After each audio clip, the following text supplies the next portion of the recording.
You know what I love about living just north of Toronto? Living in Leaf country, being a Flyers fan? Waking up to nonsense like this on my Facebook page. Yeah, I know Philadelphia's been brutal this year. I've watched every game. But what do I think about Toronto, you say? Well, I'm so glad you asked. Here's a little dose of reality for Leaf fans out there. Do you know what the Toronto Maple Leafs have in common with the Philadelphia Flyers this season? They share the exact same odds of winning the Stanley Cup, which is 0. Do you think there's one team in the NHL that fears playing Toronto in the first round with that lineup? There isn't. Not one.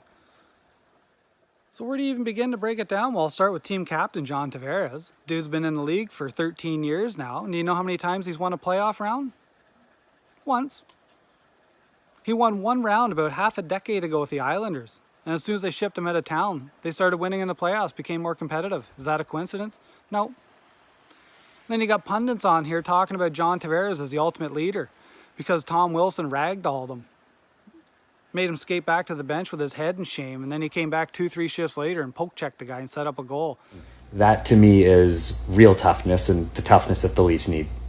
And that's the type of leadership that's going to win in the playoffs.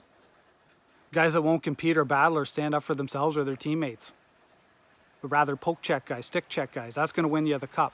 I don't think so. So then move on to your alternate captains. Austin Matthews, absolutely phenomenal talent. Unreal shot. But do you think there's a team intimidated by him? Watching him walk into the building looking like Meg Griffin? I can't stay too late. I gotta go shop for a razor. You know, for my face, where I grow my beard. With his little pubescent mustache and his cute new little diamond earrings. But he looks like Stitch Jones with those earrings, and you know what happened to him? He ran into a guy like the Big Rig. Pat Maroon. He was just gonna grab him and rip that earring clean out of him. Man, really? You owe me. Ah! Oh!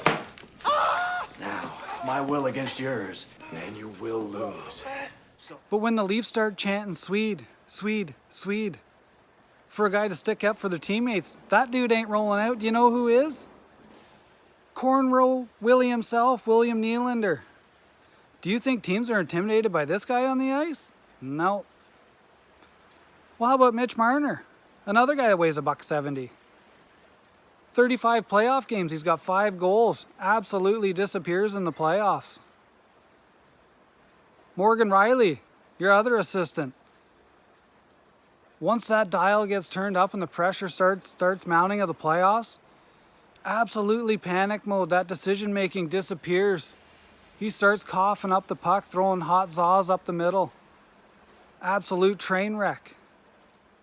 So there's your leadership group, your captain and 3 A's who don't appear to have an extra gear in the playoffs, don't have that extra compete level, and haven't shown the ability to win yet. But maybe your goaltending will be your saving grace. All-star Jack Campbell and his sidekick, Peter Mrazek.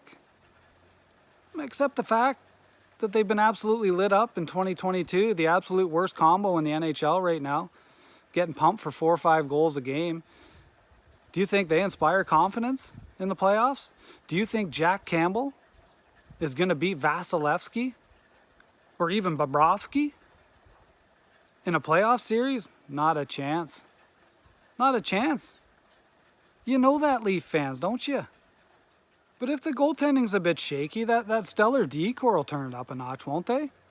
Travis Dermott, Justin Hall, TJ Brody, Jake Muzzin, Rasmus Sandin. They'll absolutely outplay Hedman, Sergachev, McDonough, right? Or Ekblad. Sure they will. So let's hear the rebuttal, Leafs fans. Is that little dose of reality accurate? Or am I missing something?